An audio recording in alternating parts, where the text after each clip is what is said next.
Fala, pessoal, boa tarde. Olha só, pessoal, fazendo um vídeo aqui de revisão sobre os movimentos que tivemos no dia de hoje, né? Então, pessoal, eu vou começar pelas ações que nós operamos aqui no projeto, tá? Vamos lá, pessoal, olha só. Primeiro papel aí que a gente viu de operação aí, Banco do Brasil. Nós vimos operação no Banco do Brasil quando ele rompeu essa resistência, formando um pivô de alta, projetamos o espelhamento desse pivô, tá? Então, pegamos desse fundo com esse topo, e ele chegou a bater aqui no seu primeiro alvo, e depois tinha um segundo alvo, tinha um primeiro alvo aqui, segundo alvo, e tem um terceiro alvo agora à tarde. E olha só, ele deixou um Power Breakout, né? Então, nessa movimentação de Power Breakout, nós temos alvo ainda na região de 33, ali 28 do Banco do Brasil. O Bradesco também ofereceu trade no dia de hoje. O Bradesco aqui, pessoal, ofereceu esse rompimento dessa resistência. Ele fez um pivô. Nesse pivô, a gente traçou o alvo aqui. Pegamos o alvo, tá? De toda essa movimentação dele aqui anterior, do candle, dessa mínima no candle 8 até essa máxima no candle 13, e foi a movimentação que ofereceu aqui, tá? O Bradesco, na sua movimentação do dia de hoje. A BPAC, ela também ofereceu um trade para nós, na sua movimentação. A BPAC foi um trade de pivô clássico, tá? Então, ela trouxe compra aqui no rompimento dessa máxima. Impulso, tá? Então, pivô clássico aqui, pessoal, ela ofereceu para a gente, nesse movimento, impulso, correção, pivô clássico, stop na mínima e alvo projetado adiante. Movimentação muito boa aí dentro da BPAC. Eu poderia projetar o alvo tanto do espelhamento como do pivô inteiro. Do pivô inteiro chegou no alvo de 100%. A Cosan, na sua movimentação Cosan, ela também trouxe trade. Foi um trade de range. Então, ela ficou aqui dentro de um range. Ela rompeu esse range, fez uma movimentação no pullback de rompimento do range, tá? Então, ele rompeu o range, abriu compra nessa resistência, stop na mínima do candle 5, chegou quase a cutucar stop, mas aí ela conseguiu prosseguir na sua movimentação e foi embora, tá? Então, uma movimentação bem tranquila aí no dia de hoje, tá? Então, movimento da Cosan aí, por mais que ela quase chegou a estopar, ela também não tinha um stop muito caro. O stop dela era relativamente baixo para sua movimentação, tá? Também tivemos trade dentro de CSNA3. CSNA3, ela abriu compra no rompimento dessa barra 3, bateu o alvo, tá? Então foi bem bacana a movimentação para ela. A Eletrobras, ela deu contexto aqui, pessoal, de abertura, né? Então, se você tem a abertura do pregão, como o caso aqui da Elet, tá? Ó, o pregão da Elet está abrindo, e se você reparar, a primeira barra dela sai da 20, já rompendo essa resistência. É um bom contexto, porque é continuação do dia anterior. Então, você pega, compra na violação da máxima, stop na mínima e projeta o alvo. Chegou até no alvo de 100% esse trade aí para Eletrobras, tá? Claro que batendo no primeiro alvo, você já protegeria e ela daria mais no 0 a 0 do que no alvo de 100%. Mas ela chamou a atenção. A Embraer, pessoal, ela fez um Power Breakout e nesse Power Breakout da Embraer, tá? Ela conseguiu desemplacar esse rompimento, ativou esse pivô aqui na perda do candle 28, e é aquele contexto, por exemplo, quando você está em zona de armadilha, a melhor saída da zona de armadilha é por power, e ela deixou um power breakout na saída da zona de armadilha, o que é muito bom para essa movimentação, tá? O Itaú também trouxe contexto de trade. A movimentação do Itaú aqui, pessoal, ele poderia ter aberto aqui uma compra no rompimento dessa máxima com stop no fundo, tá? Ele estava configurando um padrão de saída com momento. Aqui tinha momento, porque a 20 está próximo do topo, ele faz o pullback na 20 e traz o rompimento. Ele tinha momento aí, mas por enquanto esse trade não andou e acabou estopando agora à tarde. Então, o Itaú ficou muito sem volume no dia de hoje. A Locamérica também trouxe trade clássico, Pivô clássico, impulso, correção, pivô clássico, rompeu a resistência, bateu o alvo, pivô clássico aí da Locamérica. A Prio também trouxe contexto de trade, também foi um contexto aqui de pivô clássico, bateu nos seus alvos ali adiante, tá? A Rent, pessoal, ela também trouxe contexto. Lembrando que aqui na Prio, ela bateu o primeiro alvo, a gente protegeu no 0 a 0, ela deu saída, depois poderia fazer uma reentrada, tá? A Rent, na sua movimentação, ela também acabou deixando aqui, pessoal, um pivô clássico. E esse pivô clássico trouxe uma entrada nessa movimentação, stop pelo seu fundo e chegou a bater alvo aqui na região de 52,65, tá? A Suzano, no seu movimento de hoje, ela trouxe trade de abertura, então ela fez aqui um fabuloso 4, bateu no alvo do fabuloso 4, Suzano, foi bem bonita. A Uzi Minas trouxe um trade clássico, a Uzi Minas na abertura, de Power Breakout. O rompimento dela foi no limite. Lembra que Power Breakout, quando você está olhando para a situação do Power, ele bate na média 1, 2 barras no máximo para romper o topo, tá? Então, essa movimentação aí da Uzi Minas chamou bastante atenção nesse movimento, ok? E a Vale, na sua movimentação de trade, também teve contexto. A gente colocou compra na Vale no rompimento do candle 3 e depois no rompimento dessa resistência. Ela acabou batendo seus alvos. O índice futuro, o trade hoje foi muito bacana no índice futuro, tá? Deixa eu tirar aqui o índice futuro. O índice futuro, na abertura do dia de hoje, pessoal, eu tinha mapeado um triângulo, né? Eu falei para o pessoal, ó, se ele acabar rompendo esse triângulo, você vai projetar a movimentação de base do triângulo, que está aqui, com o rompimento, que seria aqui, tá? Então, você vê uma pequena distorção, mas ele praticamente chegou no terceiro alvo, ok?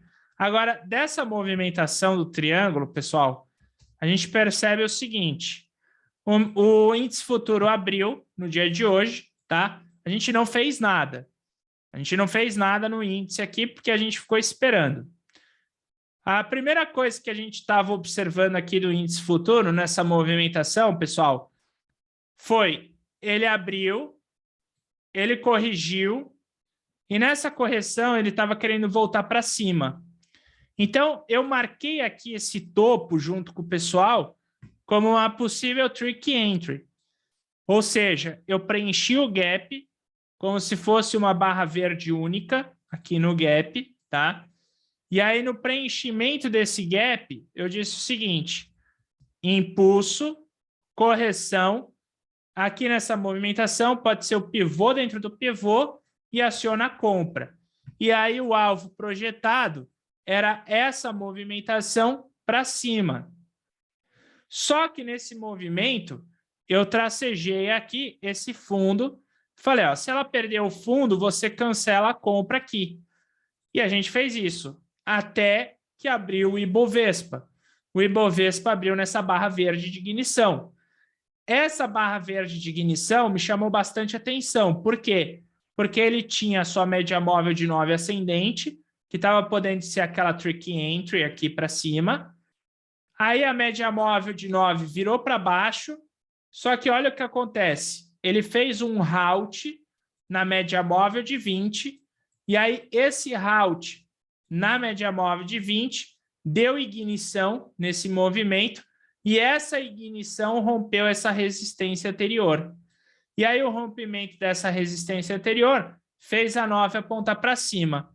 O que a gente fez aqui? A gente botou uma entrada nesse movimento aqui para cima, nesse pablito, tá? Que ela formou um pablito. O stop a gente colocou no fundo do candle 13, que estava aqui, e a gente projetou como alvo a barra elefante para cima. A gente projetou como alvo a barra elefante para cima. Ele bateu no primeiro alvo, a gente puxou o stop para o 0 a 0. Ele bateu aqui para o segundo alvo, a gente puxou o stop para o primeiro. E aí ele deu a saída desse trade. Esse foi o trade do índice futuro. Logo depois, a gente deixou marcado esse topo e percebeu o quê? Que o índice futuro estava fazendo um power breakout aqui. Eu já fiquei com um pouco mais de receio, porque aqui esse trade tinha dado para a gente, quem saiu aqui no trailing stop, 330 pontos, mas no alvo deu 500 a 600 pontos. Então eu fiquei com medo, porque aqui, se eu botasse uma entrada na violação dessa máxima, o stop ele tem que ser na mínima do 22. Então, se você pega, por exemplo, ganhei o trade aqui, mas chego a perder esse outro trade, eu perco todo o trade meu anterior. Então, eu falei, pessoal, quem operou aqui já fez, não faça esse tipo de trade agora secundário, porque se você pegar stop, você vai devolver tudo que você ganhou, e não é esse o objetivo. Mas, para quem acabou chegando naquele momento, estava querendo operar, aqui ofereceu uma compra, era um power breakout pela 9, tá? E ela tinha os seus alvos, que era só você pegar do espelhamento. Stop no 22. Bateu o primeiro alvo, stop no 0 a 0. Bateu o próximo do segundo alvo, você pode já passar o stop aqui por barra. Tá? Então, essa movimentação ofereceu. E depois, ofereceu mais uma compra aqui, que aí era para ir com o alvo ali no terceiro alvo, que foi onde ela chegou bem próximo. E nessa movimentação, a gente trouxe um stop até o candle 36. Então, o candle 36 é onde geraria a saída maior desse último trade. E agora, a gente está trabalhando num breakout dentro do índice futuro, tá? E nessa situação de breakout aqui dele, você pode marcar tanto esse topo quanto esse fundo, esperar o rompimento desse suporte ou dessa resistência, tá? Então, nesse movimento, se perder o suporte, tem que fazer um pivô de baixo e o rompimento da resistência fazer um pivô de alta. Lembrando que aqui, pessoal, a gente está perto daquele topo, né? Que é da zona de exclusão dele. Então, a gente tem uma probabilidade um pouco mais fraca de rompimento. E o dólar, na sua movimentação de hoje, o dólar foi um pouco mais difícil, mas a gente conseguiu acertar 2 trades aí bons, tá?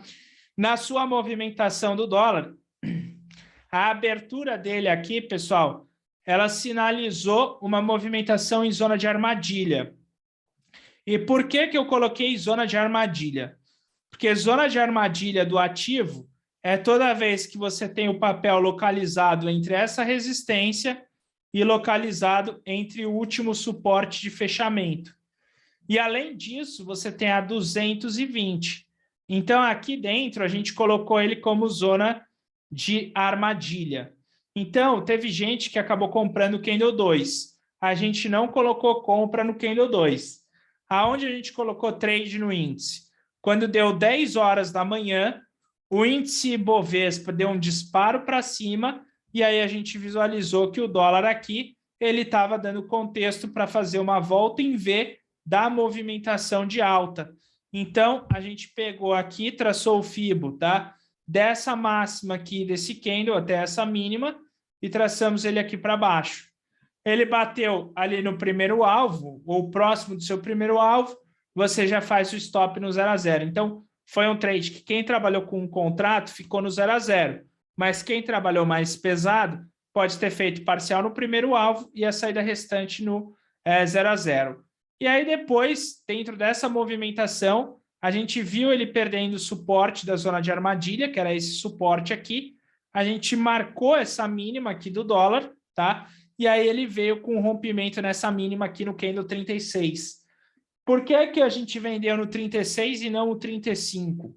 Porque o 35 ele vinha de uma sequência de barras vermelhas.